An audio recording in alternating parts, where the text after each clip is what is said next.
Hello everyone, welcome to the session. दोस्तों, if you are preparing for RBI grade B as well as bank PO exams, तो ये video आपके लिए बहुत important होने वाली है। क्योंकि हम डिस्कस करेंगे कि विच हैज़ हायर कंपटीशन, और कंपटीशन में हम किन बातों पे चर्चा करेंगे। उसमें सबसे पहला तो मैं यही आपको बताऊंगा कि ये कंपैरिजन मैटर क्यों करता है। दूसरा, वैकेंसीज, एप्लीकेंट और कंपटीशन पर सीट, एक सीट पर कितना कंपटीशन है, ये कंप्लीट एनालिसिस हम लोग देखेंगे। फिर डिफिकल्टी लेवल की, कौन सा एग्जाम टफर है दोनों में, और which exam should you prepare for, RBI grade B, bank PO या फिर बोथ। ठीक है, और बैंक पीओ से मतलब यहाँ पे एसबीआई, आईबीपीएस और आरआरबीपीओ तीनों से है। ठीक है, शुरू करने से पहले एक छोटा सा सजेशन आप लोगों के लिए, अगर आप बैंक पीओ या आरबीआई ग्रेड बी को प्रिपेयर करना चाह रहे हैं तो सबसे पहला इसके प्रीवियस ईयर पेपर का एनालिसिस जरूर कर लेना। इसी वीडियो के डिस्क्रिप्शन में लिंक मिलेगा जहां पे आप आरबीआई ग्रेड बी और बैंक पीओ के जो पेपर हैं, प्रीवियस ईयर पेपर, वो फ्री ऑफ कॉस्ट डाउनलोड कर सकते हो, जाइएगा जरूर कर लीजिएगा। दोस्तों, सबसे पहला सवाल यही कि ये कंपैरिजन मैटर क्यों करता है। ये कंपैरिजन मैटर करता है understanding the perception of competition. बहुत सारे बच्चे ये सोचते हैं कि यार यहाँ पे वैकेंसीज कम है तो शायद कंपटीशन भी कम हो, ठीक है, या यहाँ पे वैकेंसीज ज़्यादा है तो शायद वे कंपटीशन भी ज़्यादा हो, या उल्टा भी हो सकता है कि यहाँ कम वैकेंसीज कम है तो कंपटीशन ज़्यादा हो सकता है, यहाँ पे वैकेंसी ज़्यादा है तो कंपटीशन कम हो सकता है, यहाँ मेरे सिलेक्शन के चांसेस ज़्यादा हैं। लेकिन एक्चुअल में वो ये देखते ही नहीं है कि क्या डिफिकल्टी लेवल है, कितनी सीट्स आती है, क्या रिक्वायरमेंट है। मतलब अगर आप बहुत सारी चीज़ों को एक बार के लिए समझ लें, देख लें, तो फिर आपके लिए प्रिपरेशन जर्नी आसान हो जाती है। ठीक है, तो जो भी मिसकंसेप्शंस हैं वो काफ़ी हद तक दूर हो जाएंगे आपको वैकेंसीज को, सिलेक्शन चांसेस को, डिफिकल्टी को लेकर के इस वीडियो के एंड तक। तो प्लीज़ इसको कंटिन्यू करिएगा। अब सबसे पहले वैकेंसी, एप्लीकेंट और कंपटीशन पर सीट, इसी का एक कंप्लीट एनालिसिस करते हैं। सबसे पहले मैं आरबीआई ग्रेड बी जनरल की बात कर रहा हूं। मैं पिछले 3 साल का डाटा मैंने लिया है, लास्ट 3 ईयर का, 2024, 2025 और 2026। यहाँ पे नंबर ऑफ वैकेंसी 66 है और लगभग 1 लाख कैंडिडेट्स ने अप्लाई किया था। तो जो कैंडिडेट पर सीट बनता है वो 1520 है। अप्लाई किया था, एग्जाम के लिए कितने अपियर हुए उसकी बात हम लोग नहीं कर रहे, वो लगभग 50% ही होता है। ठीक है, लगभग 50%, 60% आपको यहाँ देखने को मिलेगा। 2025 में फिर 83 सीट्स हैं, लगभग 1,07,000 कैंडिडेट्स ने अप्लाई किया, तो पर सीट 1290 है। लेकिन एग्जाम में कितने अपियर हुए वो एक अलग सेनेरियो है, वो एग्जैक्टली कहीं आपको मिलेगा नहीं इतना। फिर उसके बाद 2026 में अभी 40 सीट्स हैं और ये दावा किया जा रहा है कि लगभग 1,10,000। आमतौर पे ऐसा होता है कि वैकेंसीज अगर कम हुई तो नंबर ऑफ एप्लीकेंट कम हो जाते हैं, बट यार आप सोच नहीं सकते कंपटीशन कितना ज़्यादा है। ठीक है, हर बच्चा हर जगह है। तो यहाँ पे जो कंपटीशन है वो 2750 है, और इसी के कारण जो सीट्स हैं, सॉरी, जो कट ऑफ्स हैं फेज 1 की, वो भी इतनी हाइयर गई है। ठीक है, तो पहली चीज तो आप ये सोच लो, लगभग इसका 50-60% लोग जो हैं वो एग्जाम में अपीयर होते हैं। तो आप अंदाजा लगा सकते हैं, ठीक है, कि इतनी कम वैकेंसीज के लिए भी इतना कंपटीशन है भाई। ठीक है, तो आपको कितना एफर्ट करना पड़ेगा। अब मैं एसबीआई पीओ की बात करूं तो 2024 में 600 वैकेंसीज थी, अराउंड 6 लाख पीपल्स ने अप्लाई किया, तो 1,000 पर सीट यहाँ कंपटीशन है।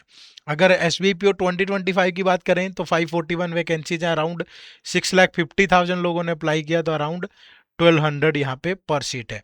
इस बार 2026 में डाटा आया नहीं है इतना सामने, लगभग 1,500 वैकेंसीज हैं, और जो नंबर ऑफ पीपल मिलेंगे, जो मुझे लगता है वो 8 से 10 लाख लोगों ने अप्लाई किया होगा। ठीक है, लगभग 7-8 लाख पीपल, 8 से 10 लाख भी हो सकते हैं, इतने लोगों ने अप्लाई किया होगा। ठीक है, फिर आईबीपीएस पीओ की बात करूं 2024 में अराउंड 6,000 वैकेंसीज हैं, तो लगभग 7 लाख लोगों ने अप्लाई किया, तो अराउंड 116 पीपल पर सीट थे यहाँ।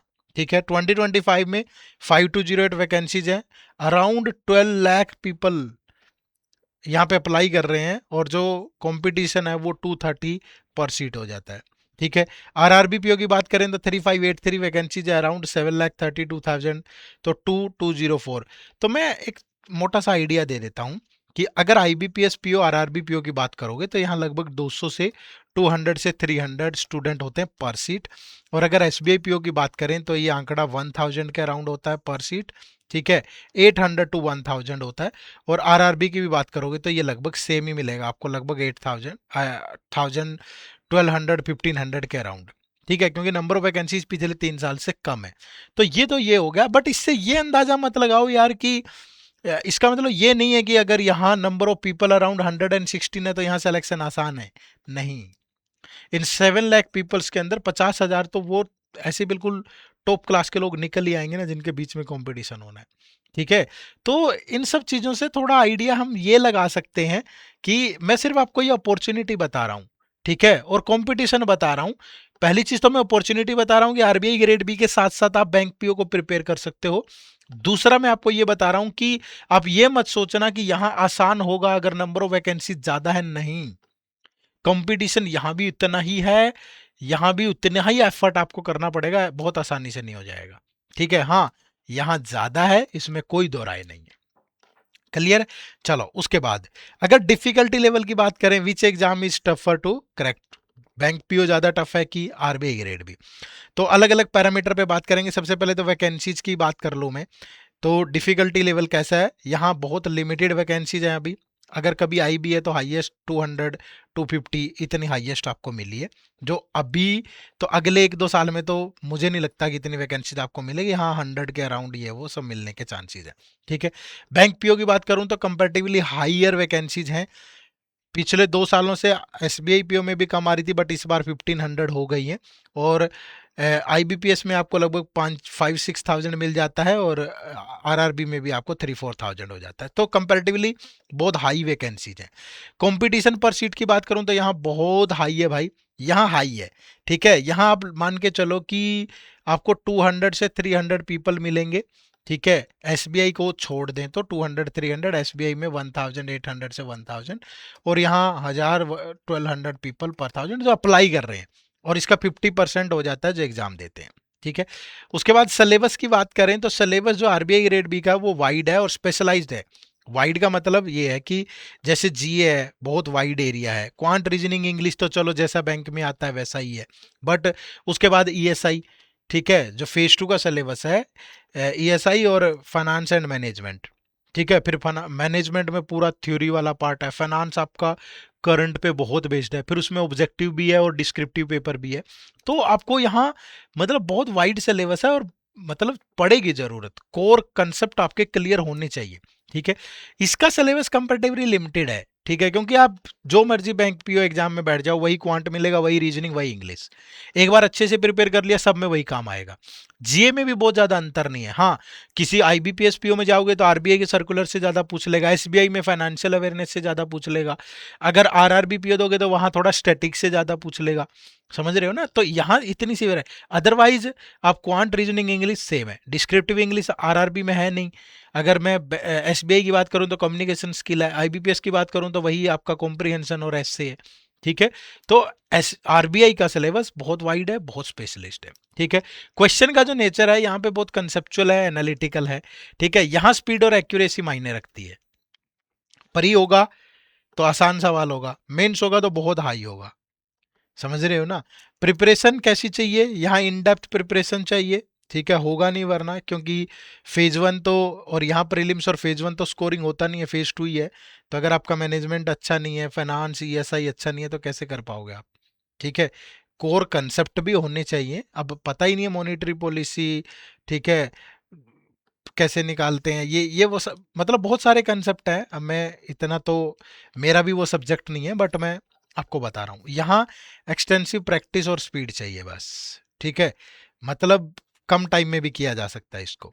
ओवरऑल डिफिकल्टी की बात करूं तो आरबीआई ग्रेड भी हाइयर है, और ये मॉडरेट टू हाई लेवल पे है। अगर आपका क्वांट रीजनिंग प्रैक्टिकल सब्जेक्ट में कम इंटरेस्ट है तो आपको ये डिफिकल्ट लगेगा, अदरवाइज मॉडरेट लगेगा, ठीक है। हाँ, कंपटीशन है, कंपटीशन में कोई दो राय नहीं, ठीक है जी। उसके बाद which exam should you prepare for RBI grade B, bank P और बोथ।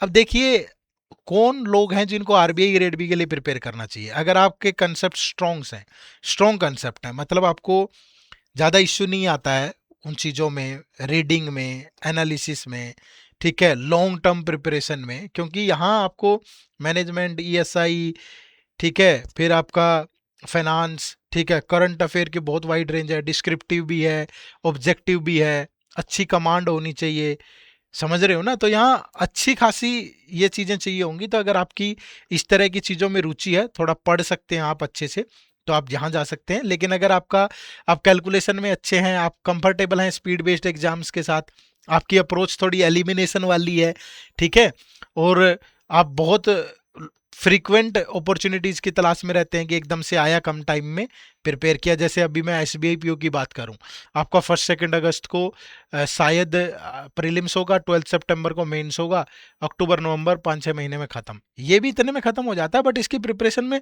को बहुत ऐसा नहीं है कि आप यहाँ अगर नोटिफिकेशन आई उसके बाद शुरू करोगे तो कर पाओगे। यहाँ ऐसी पॉसिबिलिटी है कि नोटिफिकेशन के बाद भी अगर आप स्मार्ट स्ट्रेटेजी लगाते हैं तो कर पाएंगे, ठीक है। तो थोड़ा सा चूज कर लीजिएगा। अगर आप थोड़ा सा प्रैक्टिकल सब्जेक्ट में गुड है, ठीक है, तो आप इधर की तरफ जा सकते हैं। क्वांट रीजनिंग आपका अच्छा है तो यहाँ जाइए, और क्वांट रीजनिंग आपका नॉर्मल है बट आप कंसेप्चुअली और थ्योरेटिकली मजबूत हैं, रीडिंग में आपका थोड़ा लंबे टाइम तक पढ़ने वाले हैं, तो आप आरबीआई ग्रेड बी की तरफ जाइए, ठीक है। और मेरा मानना है कि इसको एक बैकअप प्लान की तरह भी यूज कर लेना चाहिए, कि आप इस तरीके से भी प्रिपेयर कर सकते हैं कि क्वांट रीजनिंग इंग्लिश अपना बहुत अच्छा करें, ताकि आपका आरबीआई ग्रेड बी के लिए भी एक बैकअप प्लान रहे। और साथ में आप एक हाफ, मतलब फर्स्ट हाफ आप फेज 1 और बैंकिंग एग्जाम को दे दें, और सेकंड हाफ आप फेज 2 को दे दें आरबीआई के। तो दोनों एग्जाम्स को एक साथ भी प्रिपेयर किया जा सकता है, क्योंकि देखो बिना मेहनत के कुछ हासिल नहीं होगा। अगर आप सोच रहे हो कि बिल्कुल एक इजी केक वॉक हो जाएगा कहीं भी, तो वो कहीं भी नहीं होने वाला है। आज पियोन की एक छोटी सी वैकेंसी के लिए भी उतना ही कंपटीशन है जितना बड़ी बड़ी वैकेंसीज के लिए है, ठीक है। तो एफर्ट तो करना ही पड़ेगा। तो दोनों को एक साथ भी किया जा सकता है, क्योंकि यहाँ अपॉर्चुनिटी थोड़ी कम होती है, यहाँ अच्छी होती है। तो एक बैकअप प्लान के तौर पे कर सकते हो, तो दोनों को एक साथ करना अच्छा रहेगा। और करने के लिए आप हमारे इस आरबीआई ग्रेड बी और बैंक एग्जाम के महापैक कोर्स से जुड़ सकते हो। इसमें RBI grade A B phase 1 phase 2 interview, और बैंक प्योर क्लर्क, एसबीआई प्योर क्लर्क, आरआरबी प्योर क्लर्क, आईबीपीएस प्योर क्लर्क, ये सारे एग्जाम एक ही जगह पे प्रिपेयर हो जाएंगे। उसके लिए आपको इसी वीडियो के डिस्क्रिप्शन में जाना है, ठीक है। आपको कोर्स का लिंक मिल जाएगा, या आप गूगल पे जाइए और सिंपली टाइप करिए edutap.in, और जब आप क्लिक करते हैं तो आपके सामने ये हमारी वेबसाइट ओपन होगी। यहाँ कोर्सेज पे जाओगे तो कोर्सेज पे जाने के बाद ये बैंकिंग कोर्स, और बैंकिंग कोर्स में आपको यहाँ पे जैसे ही आप कॉम्बो पे जाते हो तो आपको ये दोनों कोर्सेज हमारे दिख जाएंगे। ये वाले की बात मैं कर रहा हूँ, आरबीआई प्लस बैंकिंग, ठीक है। सब चीज़ें मिलेंगी एक ही जगह पे मिलेंगी। नो मोर पे जाके इसके बारे में डिटेल में पढ़ लीजिएगा, ठीक है। एक एक चीज़ डिलीवरेबल, ये कुछ डेमो मटेरियल है, ये लगा लीजिएगा, ठीक है। और फिर आप फैकल्टीज़ के बारे में जान सकते हो, और कुछ क्वेश्चन आपके दिमाग में उनके बारे में पढ़ सकते हो, और फिर आप इनरोल कर सकते हो, ठीक है जी। चलिए, वीडियो से जुड़ने के लिए आप सबका बहुत बहुत शुक्रिया। प्लीज़ कमेंट करके ज़रूर बताया करिए, क्योंकि बहुत सारे ऐसे बच्चे हैं जो आरबीआई के साथ साथ बैंकिंग एग्जाम को प्रिपेयर भी करना चाहते हैं और उनकी इन्फॉर्मेशन भी चाहते हैं। इसीलिए ये सीरीज़ हमने स्टार्ट की है।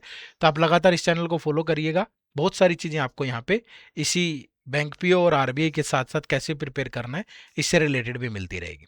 उम्मीद करूंगा वीडियो अच्छी लगी होगी। लाइक शेयर कमेंट जरूर करना। Bye bye, take care, thank you very much. जय हिंद, जय भारत।